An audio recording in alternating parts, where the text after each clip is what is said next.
The fork hit the plate harder than it should have.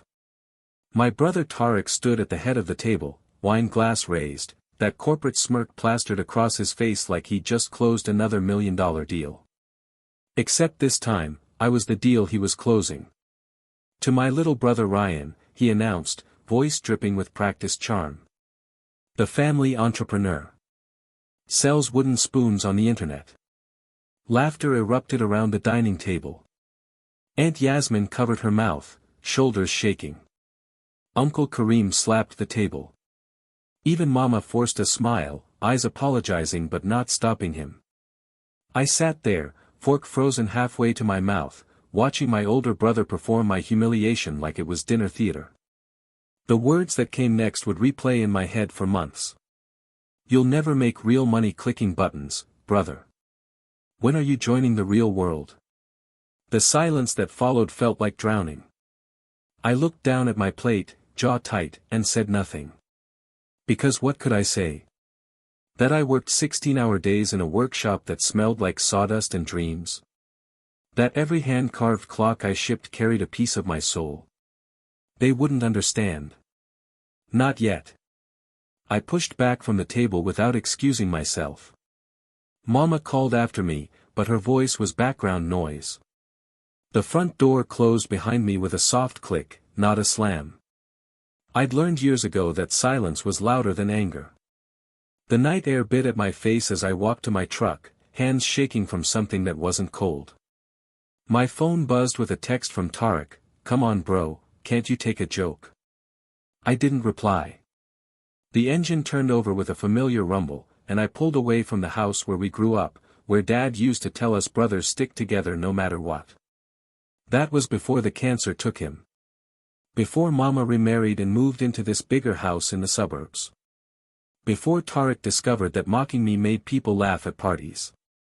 The dashboard clock read 9:15. I had orders to pack, wood to sand, a custom journal set that needed finishing by morning. While they were back there drinking wine and forgetting I existed, I'd be in my workshop doing what I always did. Building something that mattered. Even if nobody believed it yet. My name is Ryan Castellano, 27 years old, and I run a business called Meridian Crafts from a converted garage workshop in the old part of town. I make things with my hands. Wooden wall clocks with brass inlays. Custom journals with hand-tooled leather covers. Carved wooden boxes that people buy for anniversaries and proposals. Each piece takes hours, sometimes days. I photograph them under natural light, list them on my website, pack them carefully, and ship them with handwritten thank you notes. The profit margins are thin. Some months I barely cover rent on the workshop and the studio apartment above it. But I sleep well. No meetings where I pretend to care about quarterly projections. No boss breathing down my neck about synergy and optimization.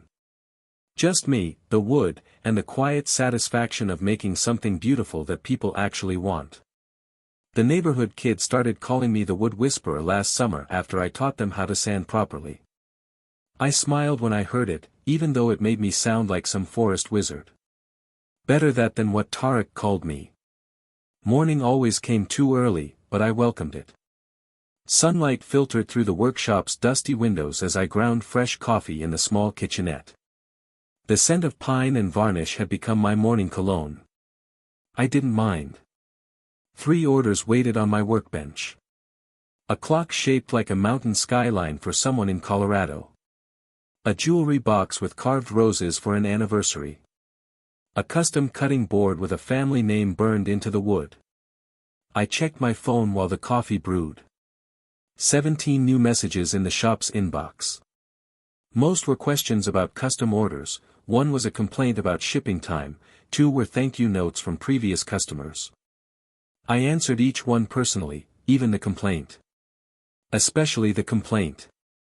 By 7:30, I was at the workbench with my first coffee, sanding the mountain clock's edges until they were smooth as river stones.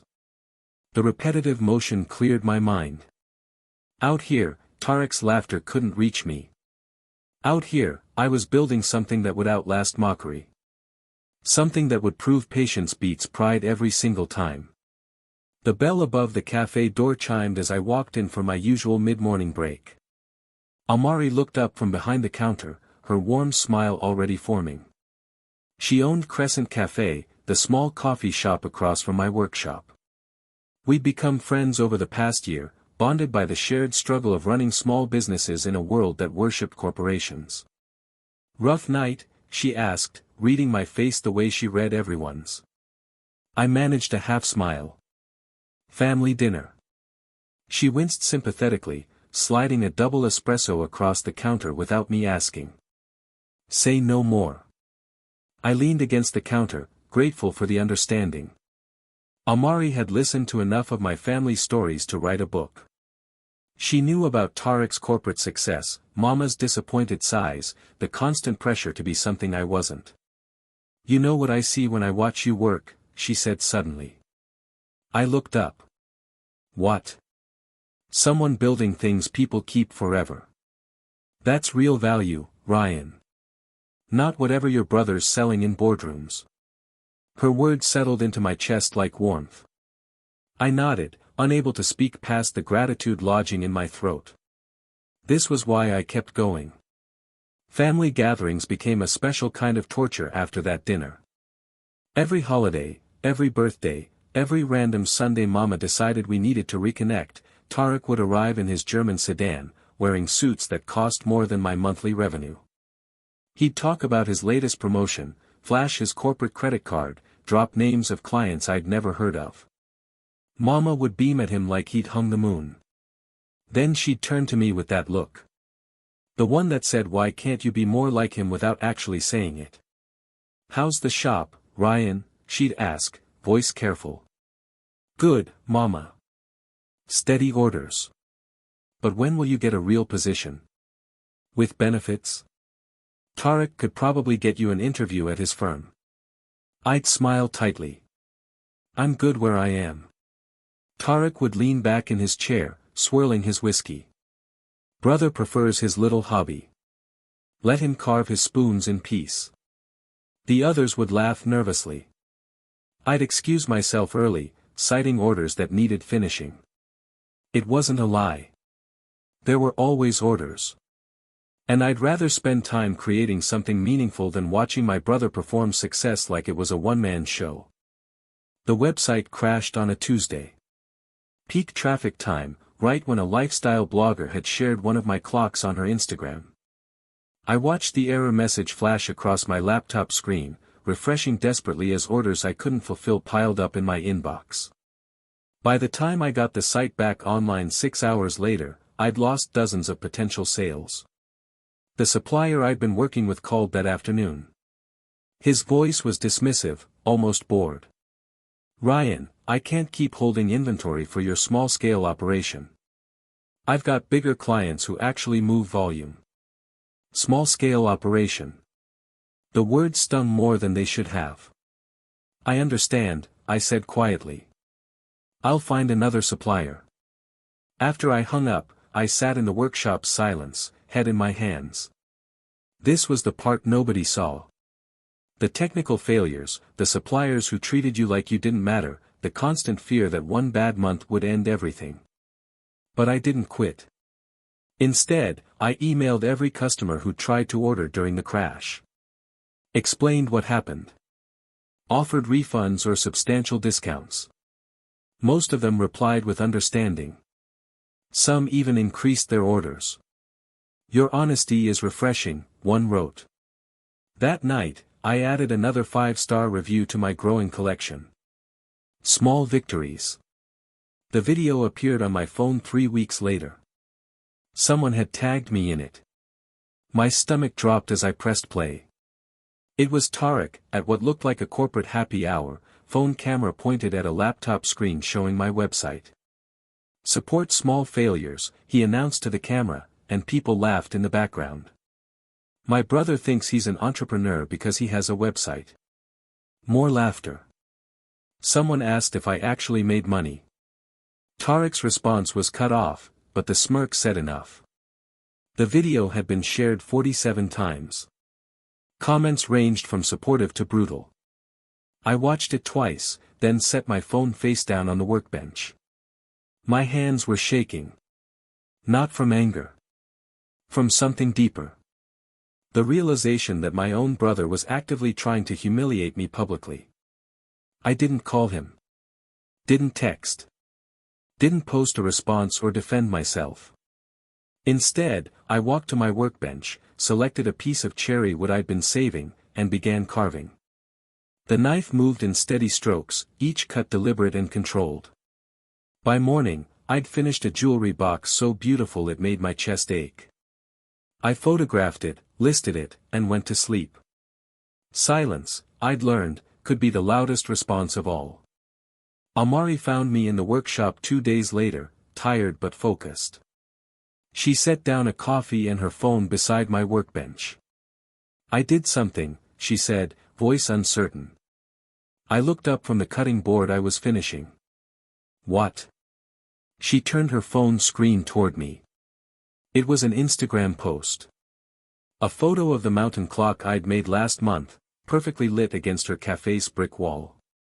The caption read, "Made by the most patient man I know. Every piece tells a story. Support real craftsmanship." My throat tightened. "Amari, you didn't have to, it's already got 300 likes, she interrupted. "And I'm getting messages asking where to buy your work." I stared at the screen, then at her. She was smiling that knowing smile, the one that said she believed in me even when I didn't believe in myself. By that evening, the post had been shared to a popular handmade goods account with 50,000 followers. My inbox exploded. Orders came faster than I could count them. The website didn't crash this time. I'd upgraded the hosting after the last disaster. By midnight, I'd received more orders in one day than I usually got in a month. I couldn't keep up. The orders kept coming, each one a validation I'd been chasing for 3 years. But there was a problem. I was only one person. I worked 18-hour days for a week straight, barely sleeping, surviving on coffee and determination. My hands ached. My back screamed. The workshop that had once felt spacious now felt suffocating under the weight of deadlines. That's when I made the decision. I needed help. Kian and Zara were neighborhood kids I'd taught basic woodworking to over the summer. Kian was 19, saving for college. Zara was 17, needed job experience. I called them both, offered fair wages, promised to teach them everything I knew. They started the next Monday. I showed them how to sand properly, how to apply varnish in thin coats, how to pack orders so nothing broke in transit. They learned fast, asked good questions, treated the work with respect. Within 2 weeks, we'd caught up on the backlog. Within a month, we'd established a rhythm. The workshop that used to be my solitary refuge had become something else. A small operation, sure. But it was humming. Alive. Growing. I paid them on time, treated them fairly, and they repaid me with loyalty. This was what building something real looked like. Tarek's world cracked on a Thursday afternoon, though I wouldn't know about it until later. He was sitting in his corner office on the 42nd floor, reviewing quarterly reports, when his boss walked in with 2 HR representatives. The conversation was brief and devastating. His company had been exposed in a financial scandal. Fraudulent accounting, misleading investors, the kind of corruption that made national headlines. Tarek hadn't participated in the fraud directly. He'd just stayed quiet when he should have spoken up. Complicit by silence, they called it. Suspended pending investigation. His company email was deactivated before he reached the parking garage. The news spread through his professional circles like wildfire. Former colleagues stopped answering calls. Networking contacts suddenly had scheduling conflicts. The same people who'd laughed at his jokes and praised his ambition now acted like he had a contagious disease. 3 weeks later, his suspension became termination. No severance package. No recommendation letters. Just a legal agreement not to sue and a box containing his desk belongings. Tarek sat in his apartment, surrounded by the trappings of success that suddenly meant nothing, and realized he was unemployed for the first time since college. The brother who'd mocked my small operation now had no operation at all. I heard about Tarek's situation through Mama. She called on a Sunday morning, voice tight with worry. "Your brother's going through something difficult. The company let him go." I listened as she explained, feeling a complicated mix of emotions I couldn't name. Part of me wanted to feel vindicated. This was karma, wasn't it? The universe balancing the scales. But another part, the part that remembered us as kids building forts in the backyard, just felt sad. "Is he okay?" I asked. Mama sighed. "He's struggling. Won't return my calls. I'm worried, Ryan." After we hung up, I stood in my workshop staring at nothing in particular. Tarek had spent years making me feel small, culminating in that public humiliation video. Now he was the one who'd fallen. I should have felt satisfaction. Instead, I just felt tired. I didn't reach out to him. Not because I was being petty, but because I didn't know what to say. What words could bridge the gap between us? Between his mockery and my patience? Between his fall and my slow rise? So I said nothing. Just returned to my workbench and kept building. Autumn arrived with cool winds and changing leaves. Business was steady now, sustainable. I'd hired 2 more part-time workers, expanded the workshop's equipment, started taking custom orders from interior designers. One Tuesday afternoon, I was downtown meeting with a supplier when I saw the storefront. Prime location, good foot traffic, big windows perfect for displaying finished pieces. The landlord was surprisingly reasonable. I signed the lease that week. 2 months later, Meridian Crafts had its first physical location. Not just a garage workshop anymore, but a real shop with a hand-painted sign and business hours. Kian and Zara helped me move equipment and set up displays. Amari brought flowers for the opening. The local newspaper sent a reporter. I stood outside that first morning, watching early light hit the windows, and felt something I hadn't felt in years. Pride. Not the performative kind Tarek wore like expensive cologne. The quiet kind.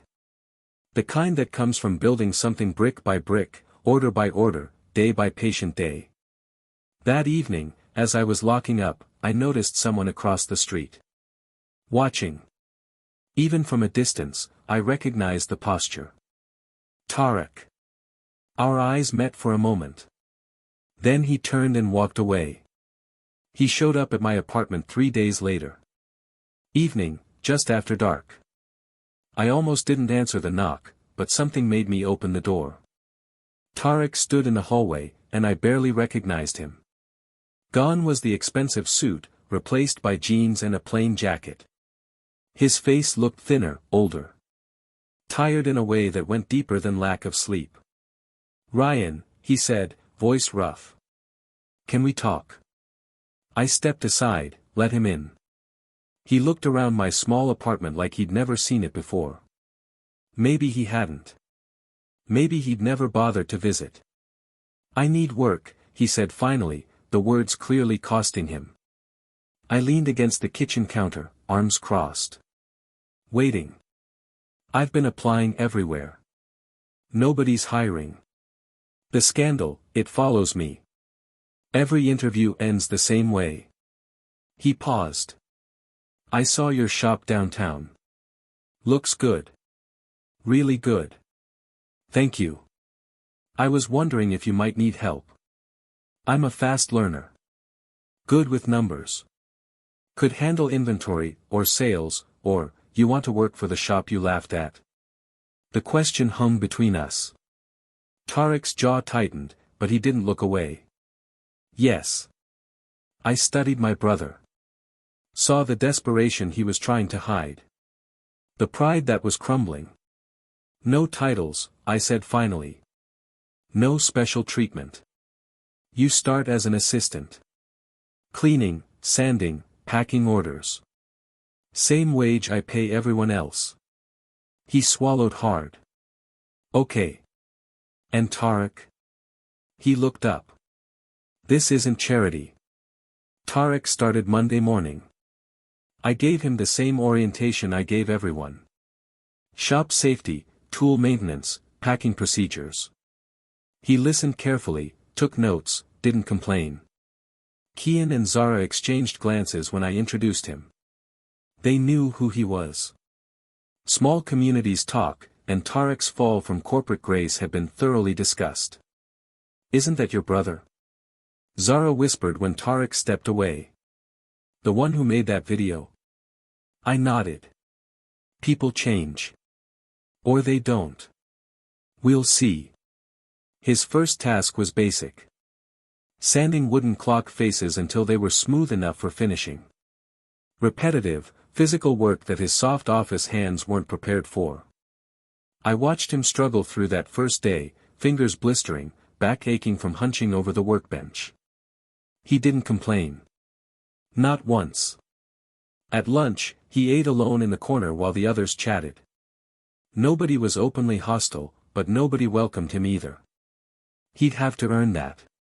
By end of shift, his hands were raw despite the gloves. Same time tomorrow, he asked as he gathered his things. Same time, I confirmed. After he left, Amari stopped by with coffee. You're really doing this? She asked. I shrugged. He asked for help.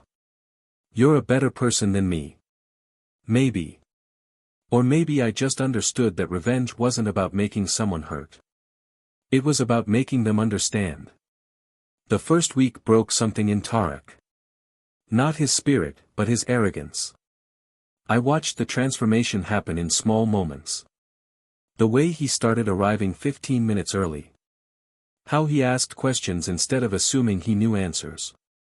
The careful attention he paid to tasks he would have once considered beneath him. On Thursday, he broke a piece he'd been sanding. A custom order, hours of work ruined by one moment of carelessness. He stood there, staring at the splintered wood, face pale. The workshop went quiet. Everyone waited to see what I'd do. I walked over, examined the damage. Mistakes happen, I said calmly. Part of the job. We build it again. But next time, secure it properly before sanding. Tarek nodded, unable to speak. That night, I found him still at the workshop an hour after closing. He was practicing the securing technique I'd shown him, using scrap wood. You don't have to stay late, I told him. He looked up, surprised I was still there. I need to get this right. I watched him for a moment, then grabbed another piece of scrap. Here. Let me show you a trick. We worked in silence until the muscle memory settled into his hands. It was the first time we'd worked side by side in years. Maybe ever. 3 weeks in, something shifted. Tarek started arriving even earlier, staying later. He took initiative, reorganizing the supply closet without being asked, suggesting a more efficient packing system that actually improved our workflow. Zara was the first to warm up to him. Your brother's not terrible, she mentioned one afternoon. He helped me fix that sanding mistake I made. Didn't make me feel stupid about it. Kian remained skeptical but admitted Tarek pulled his weight. Still weird having him here though. After everything. I understood. It was weird for me too. But I was starting to see something I hadn't expected. Tarek wasn't just learning woodworking. He was learning humility. One evening, after everyone else had left, Tarek approached me. I owe you an apology, he said. For everything. The dinner, the video, all of it. I set down the chisel I'd been sharpening. Waited. I thought success looked like titles and corner offices, he continued. I thought you were wasting your life out here. I was wrong. Why were you wrong? I asked. He gestured around the workshop. Because you built something real. Something that matters to people. All I did was push paper and pretend I was important. I nodded slowly. Took you a while to figure that out. The invitation arrived on a Wednesday. Heavy cardstock, formal printing. The National Small Business Summit wanted me as a featured speaker. Panel discussion on sustainable craftsmanship in the digital age. Travel expenses paid, honorarium included. I read the letter 3 times, then showed it to Amari. "Ryan, this is huge," she said, eyes bright. "Do you know how many people would kill for this platform?" I did. But there was also fear. Speaking to a room full of strangers about my journey felt exposing. Vulnerable. "You have to go," Amari insisted. "Your story matters." That evening, I mentioned it to the team. Kian and Zara were excited, already talking about how they'd manage the shop while I was gone. Tarek was quiet, thoughtful. "Can I come?" he asked suddenly. Everyone looked at him. "Not as your brother," he clarified quickly. "As someone who needs to see what success actually looks like." I considered it. Part of me wanted to say no, to have this moment for myself. But another part recognized the request for what it was. Someone asking to witness the thing they'd once mocked become something worth celebrating. "Okay," I said finally. "But you're paying your own way." He smiled for the first time in weeks. "Fair enough." The summit was held in a convention center downtown. Hundreds of small business owners, entrepreneurs, makers, and dreamers packed into workshops and panels. I felt out of place in my simple button-down and jeans, surrounded by people in business casual and name tags. Tarek stayed close but separate, observing. The panel started at 2. I sat beside a jewelry designer and a pottery artist, facing an audience of maybe 200 people. The moderator asked about challenges, successes, the journey from idea to sustainable business. When it was my turn to speak, I told the truth. About starting in a garage. About family who didn't believe. About website crashes and lost suppliers and nights when I almost quit. About the patient accumulation of small victories that eventually became something bigger. The audience was silent, attentive. When I finished, several people were nodding. Someone asked how I dealt with criticism. I glanced at Tarek in the audience. "I used it as fuel," I said. "Not for revenge, but for proof. Proof that patience matters more than pride." After the panel, people crowded around with questions and business cards. A buyer from a major retailer wanted to discuss wholesale opportunities. A magazine editor asked about a feature story. Through it all, Tarek stood at the edge of the crowd, watching his younger brother become someone worth listening to. That night, we got dinner at a quiet restaurant near the hotel. Neither of us spoke much at first, the weight of the day settling between us. Finally, Tarek set down his fork. "I ruined everything between us," he said quietly. "I mocked what I didn't understand. Made you feel small because it made me feel big. I'm sorry." I looked across the table at my brother. Saw the genuine regret in his eyes. "You mocked yourself, Tarek." "I just kept building." "How?" he asked. "How did you keep going when everyone thought you were wasting your time?" I thought about it. About those early mornings when doubt felt heavier than the wood I was cutting. About family dinners where I felt invisible. About Tarek's video that had gone viral for all the wrong reasons. Because quitting would have meant they were right, I said finally. And I knew they weren't. So I had to prove it. Not to them. To myself. Tarek nodded slowly. "I spent years chasing things that didn't matter. Money, titles, other people's approval. And now I've lost it all." "Not all," I countered. "You've still got hands that can learn. A brain that can adapt. That's more than some people have." His eyes met mine. "Why are you being kind to me?" "Because someone has to." The check came. We split it. Brothers again, maybe. Or at least starting to remember how. We returned to a workshop that had run smoothly without me. Kian and Zara had handled everything, even completed a custom order I'd been worried about. "Told you we've got this," Zara said proudly. Business continued growing.